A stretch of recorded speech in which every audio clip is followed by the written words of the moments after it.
خب در سطح خارجی گفتیم شیار سنترال رو داریم و اینم شاخه خلفی شیار لترال بود که مرزهای لوب فرونتال رو برای ما میساخت.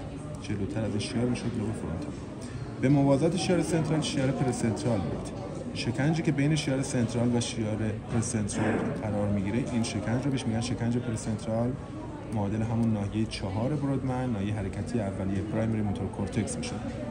بعد جلوتر دو تا شیار ارضی داریم این شکل یا قسمت‌های قدامی لوب فرونتال به نام شیارهای فرونتال فوقانی و تحتانی که سه تا شکنج ایجاد میکنه: شکنج فرونتال فوقانی، شکنج فرونتال میانی و شکنج فرونتال تحتانی.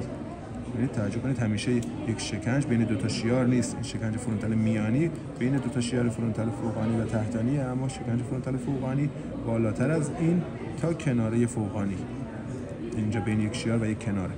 اما شکنج فرونتال تحتانی یه مقدار اهمیتش بیشتره، چرا که نواحی 44-45 برودمن، ناحیه حرکتی تکلم یا بروکا اینجا قرار میگیره و خودش به چند بخش تقسیم میشه توسط شاخه‌های قدامی و صعودی شیار لترال. بخشی از شکنج فرونتال تحتانی که پایین‌تر از این ناحیه، پایین‌تر از شاخه قدامی شیار لترال هست رو بهش میگن اوربیتال پارت. اون بخشی که بین شاخه قدامی و صعودی هست و مثل یک مثلثیه که رأسش به سمت عقب و پایین هست، این ناحیه رو بهش میگن تریانگولار پارت. این دو ناحیه میشه نواحی 44-45 برودمن، همون ناحیه حرکتی تکلم.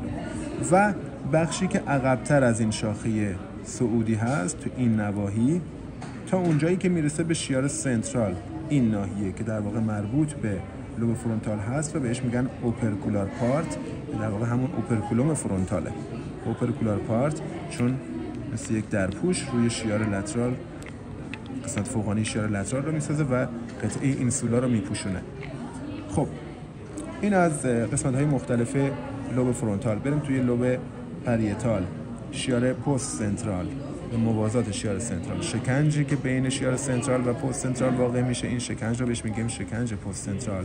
همون نواحی 3، 1 و 2 برودمن، نواحی حسی پیکری اولیه S1. پس این شیار میشه شیار پست سنترال.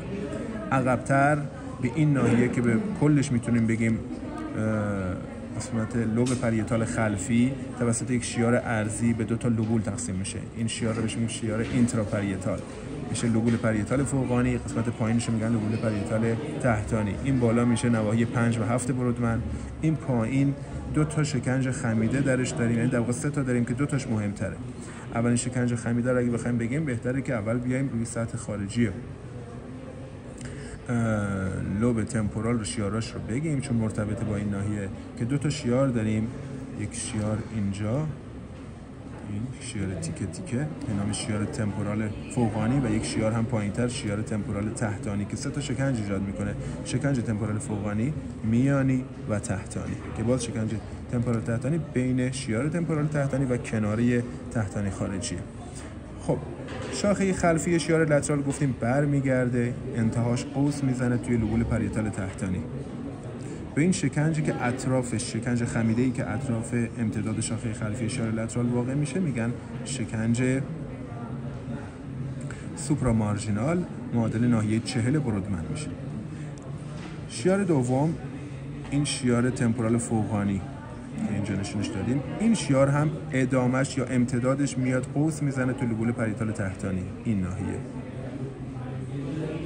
دوباره اطرافش یک شکنج خمیده ایجاد میشه، به این شکنج خمیده میگیم شکنج آنگولار، معادل ناحیه 39 برودمن میشه.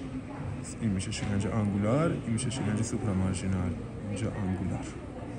این دو تا شکنج خمیده رو توی لوبول پریتال تحتانی بلد باشید. اینجا توی سطح خارجی لوب اوکسیپیتال شیار شکنجش خیلی اهمیت نداره، به خاطر همین بحث نمای خارجی نیمکره رو اینجا تمومش میکنه.